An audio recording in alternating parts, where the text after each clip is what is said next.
You're watching election 2019 coverage from WBONTV.com. Democratic candidate for Commissioner of Agriculture Joe Trigg says that he has been a farmer all of his life, and that is exactly what the Department of Agriculture needs.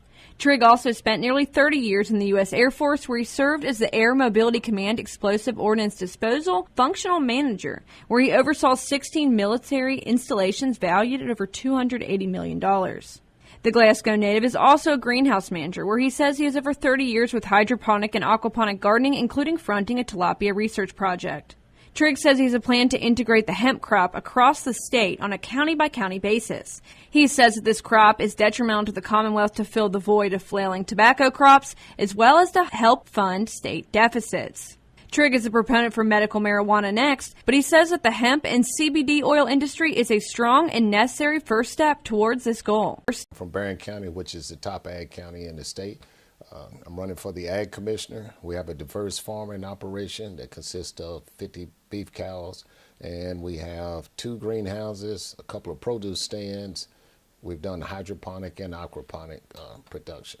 I'm retired from the Air Force after about 29 years. The leadership and management skills that I've acquired are tailor-made for the diverse operation called the Department of Agriculture.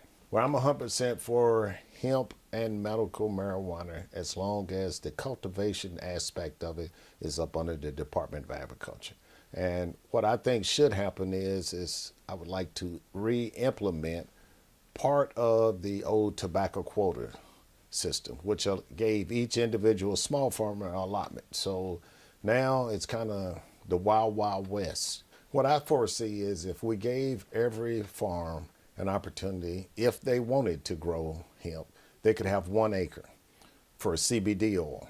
And then that would start laying a platform for income. We have maybe 40 counties that are wet and the rest are dry.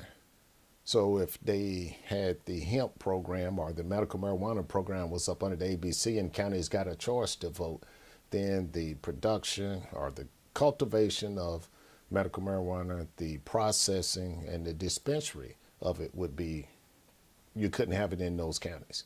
So you wouldn't want that to happen if you was a family and you were your son or daughter or one of your family members needed medical marijuana, and now you got to go to another county to get it. That's not the way to go.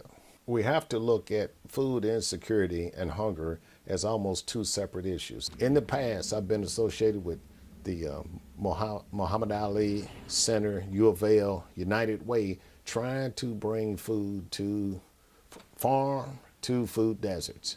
And what was missing was leadership at the top. Whoever they paid, $120,000 or something like that, said that it wasn't feasible to do in the state of Kentucky.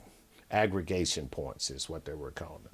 But I think it's possible because we were pretty close to being able to do it when we were working with U of L. We were just a few dollars short, and it's something that the Department of Agriculture could definitely do.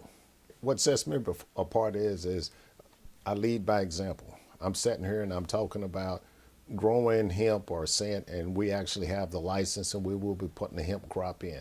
I'm sitting here saying that we have to figure out a way to have beef cattle and help beef producers and all farmers, because I'm a beef producer and we raise vegetables. I've been in the fields here just lately planting tomatoes and everything else, so I'm a farmer. And I think the guy that's in the Department of Agriculture needs to be a farmer with a diverse platform. You're watching election 2019 coverage from WBONTV.com.